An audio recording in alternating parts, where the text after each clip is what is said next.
And this excerpt that you plan to read, do you want to tell us a little bit about the excerpt, sort of as a prelude to reading it?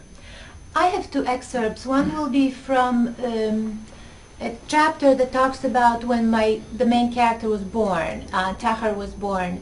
There is a conversation between his mother, pregnant mother, right, who is about to give birth to him, and his twin sister Aisha, by the way, and conversation between Layla, his mother, and Rumaisa, his grandmother, Tahar's grandmother. Tahar, by the way, means in Arabic pure.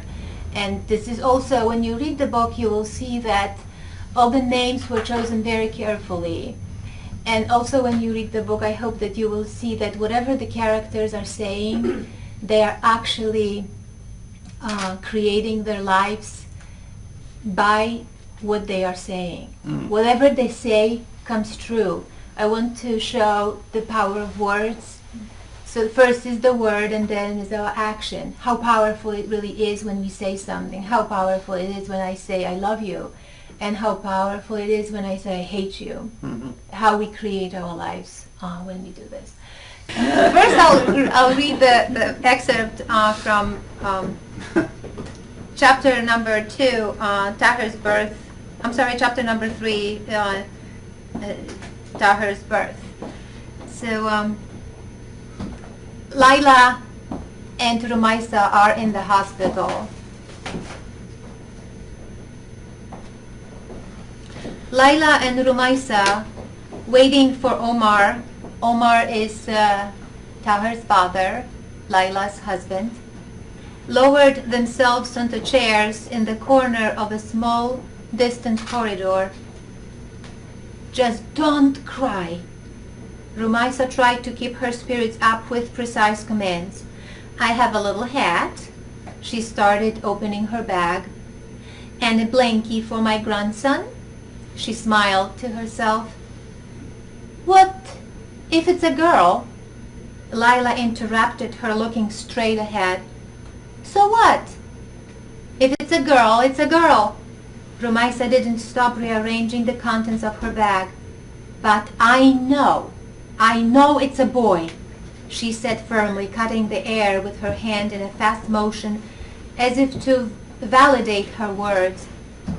Layla took a deep breath and said nothing.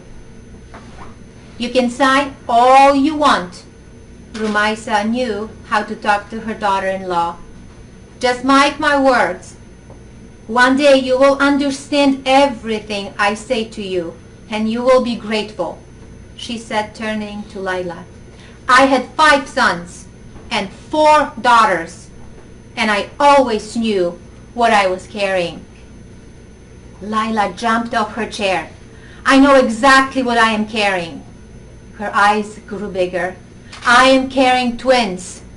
She held her belly as if to prove her own words. Rumaisa looked up. You don't know anything. Her voice rose with the same old sarcasm. The doctor knows. Layla moved back. She said herself she wasn't sure. Layla's voice was higher than normal. She said it only because you forced her with your constant complaints. Rumaisa lowered her bag to the floor and got up from her chair. Now they are standing face to face with their eyes burning, both breathing faster. No, it was you who forced your suggestions on the doctor. Layla had been repeating the same accusations for months now. You are going too far, Layla, too far. Rumaisa waved her index finger at her. And stop being nervous. You are carrying a baby. Stop making yourself nervous. It will make your labor difficult. Do you want to have a difficult labor? Why do you have to be this way? Rumaisa unleashed her words. Layla covered her face and started crying. Oh, now, just sit. Rumaisa moved a chair behind Layla. Here. She helped her to sit down. Calm down and think about the baby. That's all. That's all.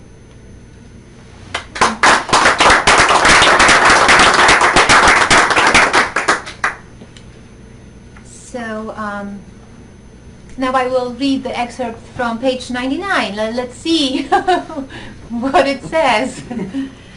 So I will just read the page, so we'll see what we have at page 99. It will hurt like hell, but after that, you will be able to move your knees again. Ahmed informed him, kneeling on the ground. Take me away from here, the sick man joked in resignation. Ahmed touched the swollen knee, examining all the sides carefully. Then he said, "Move him there," pointing to the table. All the mujahideen arose as commanded, and although only 2 of them transferred salam to the table, all of them walked there in a quiet procession. "Do you have to do this?"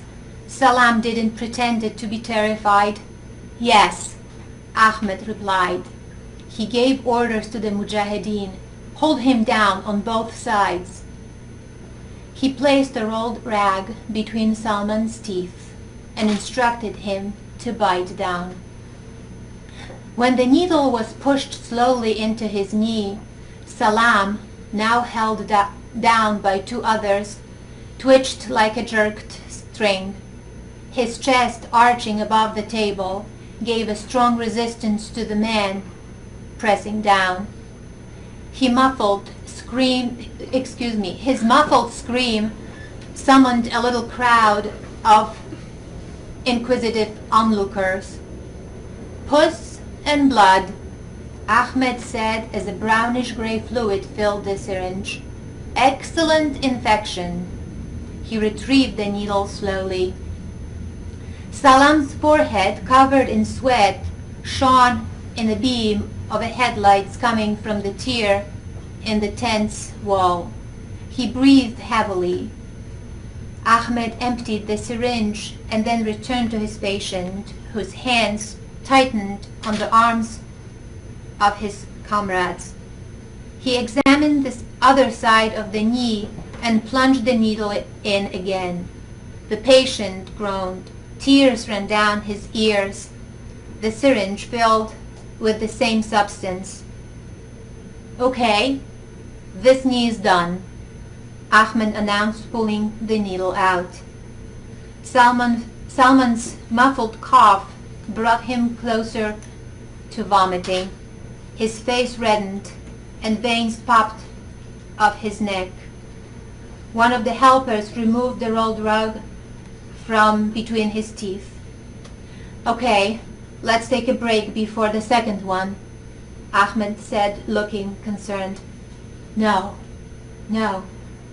let's just be done with it," Salman argued without hesitation, panting and moaning. Thank you. We have a comment from Java. "I love Miss Korbalak." Can you repeat that? So they can... Yes, we have a comment from Java. Java, who says that she loves Mrs. Korbalak, who is here in the room with us. Will you please take a bow?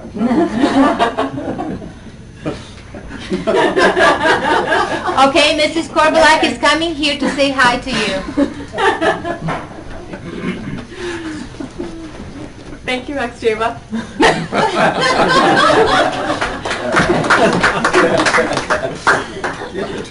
"I love Ms. Hintz too." Thank you very much. I appreciate this. You have to repeat it. Max Java said that he loves me too, and I appreciate it. Thank you very much. Now I really feel like I am at home, you know, when I was a little girl with invisible friends loving me. Polish says, "She loves you too. Beata." Beata, okay. Thank you. Thank you very much. Only you would just repeat what I say.